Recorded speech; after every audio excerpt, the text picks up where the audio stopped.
Well, Alex, we know all too well this time of year we can see major outbreaks, and it was on this day 3 years ago when tornadoes tore across the south. Along the Front Range, and boy is it a soaker in the northeast. Look at tomorrow. We have a stretch of rain through Tennessee. North Georgia going to see some rain, and it lingers through New England. Something we see. We're also looking at rain from the Great Lakes south through the Gulf Coast.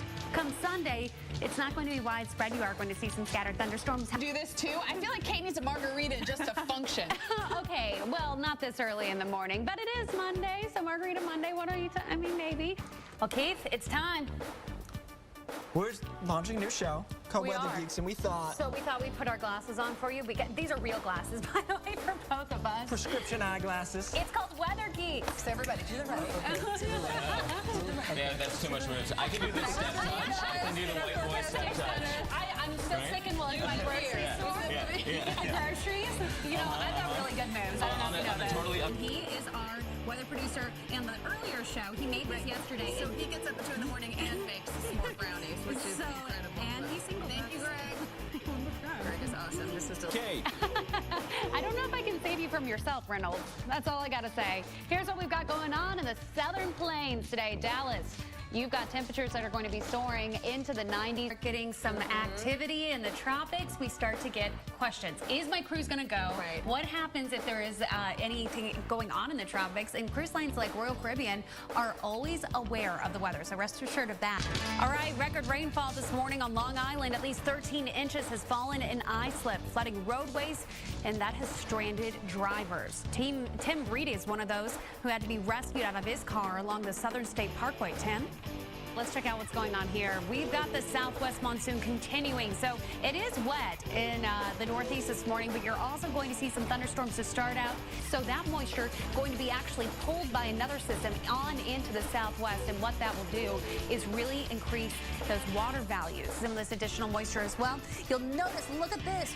Woo! Lots of showers and thunderstorms headed through Dallas. Badly needed rain in this part of the country. Cyclone inside of them. The tornado comes down. This is actually different. It's kind of like a land spout. You see them form actually from the bottom up of the water. Thunderstorms that we're going to be keeping an eye on. Here's a look at what we were talking about. That system that rolled through Dallas, rolled through Oklahoma earlier. Major problems here. We're talking about issues with storm surge in addition to flooding and the winds alone. The structures here in this part of the world that we're looking at today. I know this is what your eyes are immediately drawn to, this huge blob of red that extends from Indiana all the way down south into East Texas. In fact, you're going to be seeing some of that additional rainfall, especially through New England. So look at the jet stream. This is what I'm talking about here. So we've been seeing it truck across the U.S. Hurricane Ana is our other story, and it's carving a path south of Hawaii today. And those living in Hawaii are trying to brace themselves for the stronger winds and the heavy rain. We are producing a tremendous amount of rainfall are happening in this mountainous terrain. As I mentioned before, the Big Island here looks like it's cut off. Affects snow in New York State. The Weather Channel has reviewed the evidence, and this is what we saw. Here's Sam Champion. Thanksgiving week. That is going to be your best option. You're into, basically, you know, this middle part of the country, anything below that, I think we're all set. What do you think, Chris? If that's what you're into. No, I'm not hoping for that one. That's Jennifer Lopez in the studio hollering about Florida. She's a Florida grad.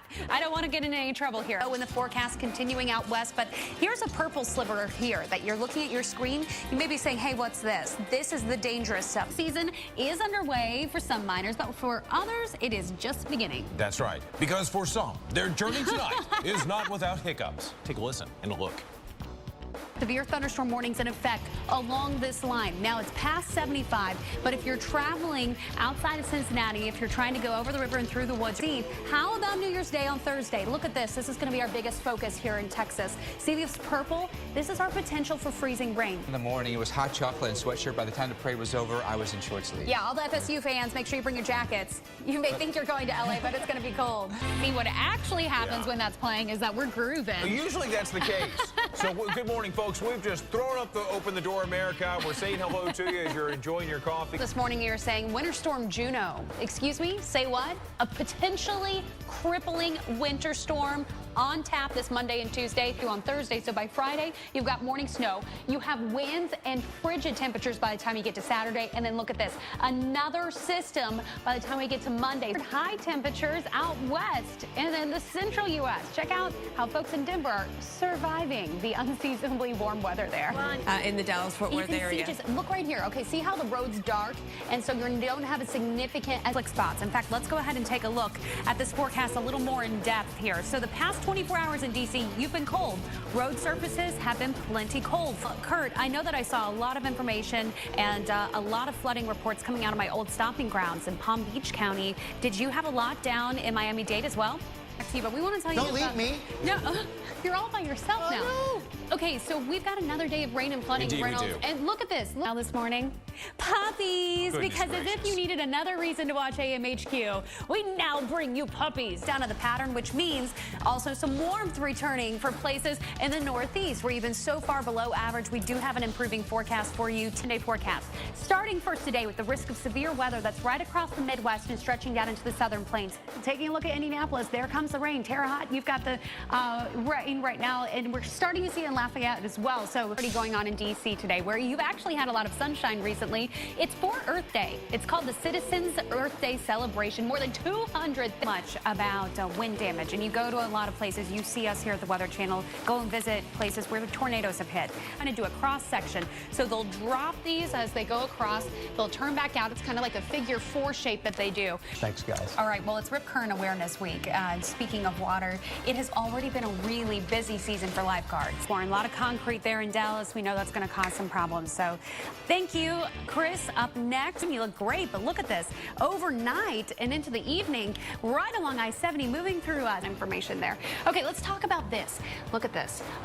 This huge line of bowing out wind. And just a lot of heat, but like I was saying, that trough, though, I need it. All about I need it in my life a little bit. But look at this. Look at dinner time tonight. See these individual cells? We'll be watching those as well as through Tennessee. And then we've got this bugger. We'll be doing the exact same thing this year. Looks like Monday will be our first triple-digit day, and that would be June 13th once again. So 2 years in a row, we bring in the 100 degrees.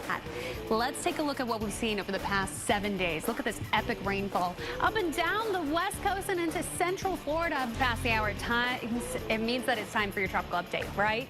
So we've got to talk about several things here. We're starting first with Invest 90. In all parts of the world, right, when it comes to the weather. So we're going to chat more about El Nino right now. Of course, it's 60 seconds right up your local on the 8th. Bye, Jen. 90 degrees. And then our next little shot of cool air starts to come in. And by Thursday, Minneapolis, that means those temperatures are going to warm. And you'll notice all the way for the eastern half of the U.S., including the Northeastern. Oh, yeah. And that's what's still ongoing across South Carolina. We hate to see this. Look at all this thunder and lightning. Coast. You get a couple showers in Southern California. Chicago, you're very seasonal, 64 degrees. You've got sunshine, breezy in Minneapolis, 66 degrees. And it just doesn't look good. Over 40 inches possible, especially here on the western side of the Philippines. So to keep you, in some circumstances, a little bit warmer this morning. Not going to be quite as chilly in places like St. Louis, Chicago, Cincinnati. This warm. Might as well break some records, right? That's what I always say. Okay, Philadelphia, your average high is 59 degrees. You might be looking at the forecast today and you're like, Kate, I'm confused. Why aren't these numbers going up? In your blissful winter haven in South Florida, not the case right now. 76 degrees currently in Miami, Key West. 78 degrees. Wisconsin. Yeah. What's that game going to look like? Not so good. Lots of snow coming down. It's not just going to be mountain snow. It's going to be this widespread swath. But what we're more concerned about is getting into Friday and your weekend ahead, because there's an area of what could be some... Because that's actually we're going to go ahead and head out to Kiev. And Tom, we're going to take a look at them. We will, just not in time for one of the busiest travel periods of the year this weekend. Weather making atmosphere that we're keeping an eye on. But otherwise, you can see how we have this ridge in place, right? Look at that. Each response team have learned severe weather can quickly put holiday plans on hold. Meteorologist Jen Carfagno takes a closer look. Looks like you guys are expecting a couple rounds here later in the afternoon today, and then you've got the overnight threat. What are you trying to send down that you have ever been not seen a temperature drop below 60 degrees has already passed? We've broken that record. You're not going to get it this morning. 74 degrees on the East Coast. That's eventually going to exit with all but New England on Tuesday. Take a look at that snow, though, into the northern plains. Here on AMHQ early. Here's Winter Storm Ferris spilling all of its snow and all the rain along the coast. Run 7 marathons on 7 continents, and it all starts later this month at one of the coldest places on Earth. More now from Sarah French with WHDH in Boston. But this is what it feels like with the winds. 16 degrees below zero, 25 below in Fargo. It feels like 9 below Minneapolis. Your stuff there. You're heading out to the game. Make sure you are bundling up. Stay warm. You're going to see what's kind of the brunt, a lot of these winds, all the way into your Monday morning commute. Yeah. So when you wake up on Monday morning, skirt alert. Yeah, and then maybe some delays at the airports, too, because of that wind. It has been an absolute pleasure. It has been a joy. Our viewers, I know, feel the exact same way. It says best wishes, Kate. Very quickly, let's make sure that security has the doors locked. Right, exactly. Party time. Absolutely. Kate? Love you guys. Love you guys. Okay.